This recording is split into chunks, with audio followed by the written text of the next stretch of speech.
দর্শক, ভারত বিরোধী নানা ধরনের বয়ান তৈরি করা হচ্ছে দেশে, এবং সেটা সরকার থেকেও তৈরি করা হচ্ছে, বেসরকারি পর্যায় থেকেও তৈরি করা হচ্ছে। ভারত বিরোধী বয়ান তৈরি করে বাংলাদেশের কতটা লাভ কিংবা কতটা ক্ষতি সেই বিবেচনা কেউই করছেন না। এক ধরনের কি বললে পারলে যুদ্ধাবস্থা তৈরি করা হচ্ছে, শুধুমাত্র বাংলাদেশের পক্ষ থেকে না, ভারতের পক্ষ থেকেও সেম একই ধরনের উত্তেজনা তৈরি করা হচ্ছে। গতকালকে ভারতীয় সেনাপ্রধানের নতুন একটা বার্তা অনেক কিছু পরিষ্কার করেছে। এরকম একটা মুহূর্ত যখন চলছে, সরকারের উপদেষ্টারা যখন ভারতের গোলামি আর করা হবে না এই ধরনের কথা বলছেন, তখন ভয়াবহ একটা প্রতিবেদন এবং ভয়াবহ একটা তথ্য বের করে নিয়ে এসেছে বাংলাদেশের বাণিজ্য বিষয়ক গণমাধ্যম বণিক বার্তা।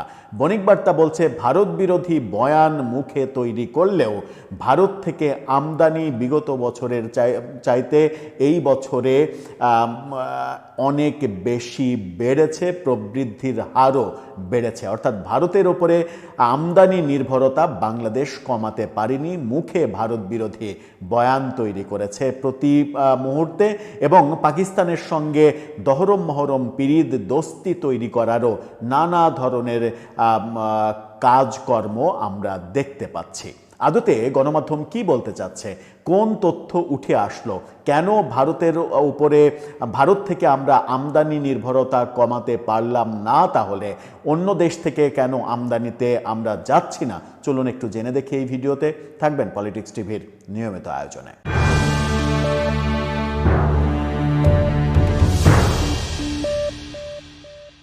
দর্শক, বণিক বার্তার এই রিপোর্টটা খুবই ভয়াবহ রিপোর্ট। তারা রিপোর্টে যেটা বলছে সেটা যদি সত্য না হওয়ার তো কিছু নয়, একেবারে বাংলাদেশ সরকারের ভেতর থেকে তথ্য বের করেই তারা এই তথ্য বলছে, এবং সেই তথ্যে বলছে যে আওয়ামী লীগ সরকারের সর্বশেষ বছরের চাইতে ডক্টর ইউনূসের সরকারের আমলে ভারত থেকে আমদানির হার যেমন বেড়েছে, আমদানিতে প্রবৃদ্ধির হারও ভয়াবহভাবে বেড়েছে।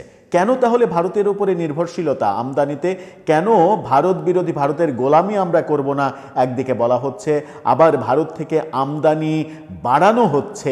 কেন এটা করা হচ্ছে? যদি ভারত রপ্তানি বন্ধ করে দেয় তখন কি অবস্থা হবে? ভারতই বা এই ব্যাপারগুলো নিয়ে কি ভাবছে?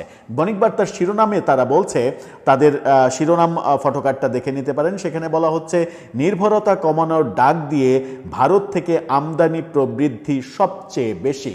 অর্থাৎ বাংলাদেশ যত দেশ থেকে যত কিছু আমদানি করে তার মধ্যে ভারত থেকে আমদানির প্রবৃদ্ধি সব থেকে বেশি। বিশ্বাস করা যায়? যদি বিশ্বাস করা না যায়, একটু ভেতরের খবরে যায়। ছাত্র জনতার গণ অভ্যুত্থানের পরে সাবেক প্রধানমন্ত্রী শেখ হাসিনার ভারতে যাওয়া, আশ্রয় নেওয়া 2024 সালের 5 আগস্ট, তারপরে 8 আগস্ট বাংলাদেশের বর্তমান সরকারের দায়িত্ব নেওয়া, এই সেপ্টেম্বর ভারতের রাষ্ট্রীয় সংবাদ মাধ্যমে প্রেস ট্রাস্ট অফ ইন্ডিয়াকে সাক্ষাৎকারে প্রফেসর ইউনূস বলেছিলেন, ভারতে তার অবস্থানের কারণে কেউ স্বাচ্ছন্দ্য বোধ করছে না, অর্থাৎ শেখ হাসিনার অবস্থানের কারণে। এরপর বিভিন্ন সময় সরকার সংশ্লিষ্ট অনেকেই অনেক ক্ষেত্রে ভারত নির্ভরতা কমিয়ে আনার কথা বলেছেন। ডিসেম্বরে খাদ্য উপদেষ্টা জানান, ভারতের পাশাপাশি সরকার টু সরকারের মাধ্যমে মিয়ানমার, থাইল্যান্ড, পাকিস্তান সহ বিভিন্ন দেশ থেকে চাল আমদানি করা হবে, কিন্তু সেগুলো শুধুমাত্র গাল গল্পের মধ্যেই থেকেছে। মে মাসে আলু পেঁয়াজ আমদানিতে ভারত নির্ভরতা কমিয়ে বিকল্প উৎস খোঁজার কথা ট্রেড অ্যান্ড ট্যারিফ কমিশন তারা জানিয়েছে, সেটাও ঠুটু জগন্নাথ, কোনো বিকল্প পাওয়া যায়নি। ভারত থেকে স্থলবন্দর দিয়ে সুতা আমদানি বন্ধ করে দেওয়া হয়েছে গত এপ্রিলে। এছাড়া দেশটি থেকে নিউজ প্রিন্ট, গুঁড়া দুধ, cycle, motorcycle parts, ceramic ware, sanitary ware, tile সহ আরও অনেক পণ্য আমদানিতে নিষেধাজ্ঞা জারি করেছে বাংলাদেশ সরকার। সামাজিক যোগাযোগ মাধ্যমে বাংলাদেশে ভারতীয় পণ্য বর্জনের ডাক দেয়া হচ্ছে নানা মহল থেকে, তবে গত অর্থ বছরে এসবের কোনো প্রভাব ভারত থেকে আমদানিতে পড়তে দেখা যায়নি, সেই তথ্য দিচ্ছে বণিক বার্তা। বরং অর্থনৈতিক সমীক্ষা 2025-এর থেকে জানা যাচ্ছে, বাংলাদেশের পণ্য আমদানির প্রধান উৎসগুলোর মধ্যে ভারত থেকেই গত অর্থ বছরে আমদানি ব্যয়ের প্রবৃদ্ধি সবচেয়ে বেশি হয়েছে এবং সেটা 7.83। সংশ্লিষ্টরা বলছেন এই প্রবৃদ্ধির পেছনে ভূমিকা রয়েছে ভারত থেকে সরকারি ক্রয়েরও। ভারত থেকে সরকারি পর্যায়ে ক্রয়ও অব্যাহত রয়েছে। ট্রান্সশিপমেন্টের মাধ্যমে ভারতের বন্দর ব্যবহার করে তৃতীয় দেশে বাংলাদেশের পণ্য যাওয়ার ব্যবস্থা গত বছরের 9 এপ্রিল প্রত্যাহার করেছিল ভারত। এর কয়েকদিন পরই 15 এপ্রিল বাংলাদেশের জাতীয় রাজস্ব বোর্ড ঘোষণা দেয় যে ভারত থেকে সুইং সুতা ও কিছু কাঁচামাল স্থলবন্দর দিয়ে আমদানি বন্ধ করে দেওয়া হবে। কিছু কাঁচামাল স্থলবন্দর দিয়ে আমদানি বন্ধের পরে সিদ্ধান্তটি দুই দেশের বাণিজ্যিক সম্পর্ককে উত্তেজনার মধ্যে ফেলে দেয়। সর্বশেষ স্থানীয় শিল্প পণ্যের উৎপাদন সক্ষমতার সুরক্ষা নিশ্চিতে ভারত থেকে সুতা আমদানিতে সেফগার্ড ডিউটি আরোপের ভাবনা নিয়ে দেখা যাচ্ছে। এই ব্যাপার অনেক বড় রিপোর্ট। এই ব্যাপারগুলো ভারত থেকে একের পর এক বহু বিষয়, বহু পণ্য আমদানিতে বাংলাদেশ সরকার থেকে নিষেধাজ্ঞা জারি করা হয়েছে, কিন্তু সেই নিষেধাজ্ঞা জারি করার পরেও আমরা যেটা দেখছি সেটা হচ্ছে একটা ফটোকার্ড দেখে নিন। সেই ফটোকার্ডে দেখা যাচ্ছে যে আওয়ামী লীগের শেষ সময়ে ভারত থেকে আমদানি করা হয়েছিল 898.9 কোটি ডলার এবং প্রফেসর ইউনূস সরকারের আমলে সেটি বেড়ে দাঁড়িয়েছে 969.3-এ।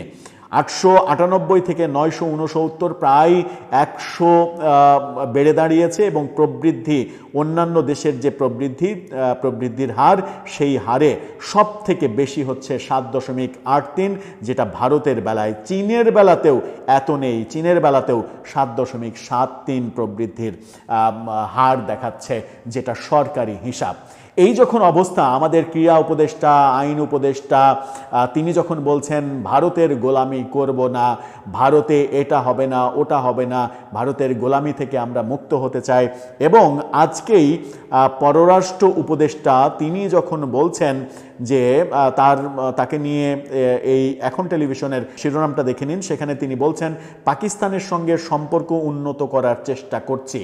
যখন মানে সরকার পর্যায়ে ভারতের বিরুদ্ধে কথা বলা হচ্ছে এবং প্রকাশ্যে পাকিস্তানের সঙ্গে সম্পর্ক উন্নয়নের প্রসঙ্গ নিয়ে বারবার কথা বলা হচ্ছে, পাকিস্তানের সঙ্গে অন অ্যারাইভাল ভিসার আয়োজন পর্যন্ত করা হয়েছে, ঠিক সেই সময়ে আমরা প্রকৃত চিত্র দেখছি। আমরা আমদানিতে ভারতের বিকল্প খুঁজে পাইনি।